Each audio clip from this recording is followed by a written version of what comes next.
Right, let's get one thing straight from the start. Console games are better than iPad, iPod or Mac games. They just are. For example, Asphalt 6 versus Gran Turismo 5 or Forza 4, which you like best. If you compare the two between two musicians, Gran Turismo 5 is like Adele, and Asphalt 6 is like a 3-year-old smashing two plates together. When you hit the side in Asphalt 6, you just carry on forever. It's like there's no need for left and right. Of course people are going to be saying, but Asphalt 6 is so much more fun.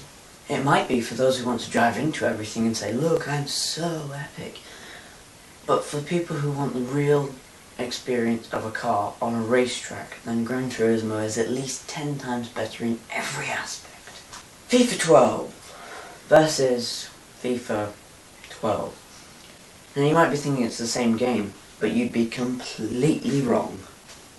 FIFA 12 on the PS3 is as sweet as sugar, I guess. The graphics are astonishing, the physics are real, the options are huge. On the iPad, however, things are very different. You see, the graphics are disgusting, the physics are horrible, and nothing like what would happen in real life. You might think it's funny that you can easily score from the middle line, but in reality it's just stupid. They look epic, but that's because they would never happen in real life, unless there was no goalie. It's setting a bad example for the real capabilities of the iPad. Nova 3 versus Portal 2. Portal 2 is a definite winner here. The story is much better, it's much more realistic, and the graphics are amazing. There's not much point talking about Nova 3. Nova 2 is decent, but after a while I just got fed up. Nova 3 isn't much different. Being onto the console, it doesn't look like a bright day for iThings. There is of course a reason for why games aren't as good on the Mac or iThings as on a console.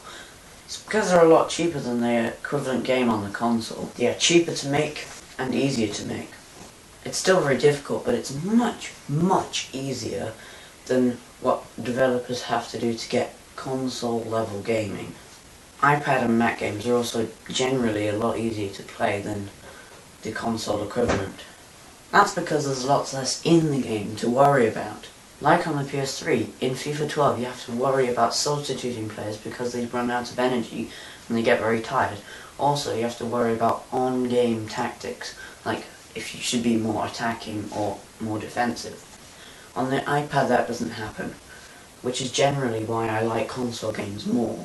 Luckily I'm not a game freak, that's for sure. I guess the only advantage the iPad and Mac have to gaming is that you can play them practically anywhere. So you get more time to play the game, but less of the game to play. It's one of those confusing things in life. Now I hereby end this video.